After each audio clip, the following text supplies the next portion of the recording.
Hi guys! So ayun, may client ulit tayo na 10k Ggibbs. Bale na nakaraan pa to, ipapakita ko naman sa inyo kung paano mag-convert ng Ggibbs offer.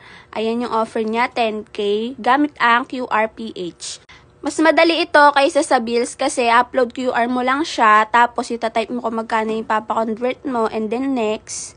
Ayan, pagka na next mo na siya, pipili ka na ng Ggibbs na pang pay mo. And makikita mo si installment option yan. Diyan ka pipili kung may pagpipilian ka ba sa binigay ni GCash.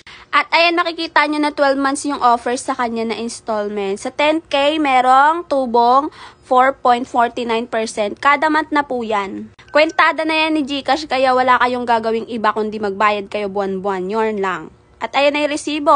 Yun lang. Ipapasa mo yan kay trader. Tapos bibigay agad niya sa'yo yung pera mo pag-confirm na pumasok. Yun lang, bye!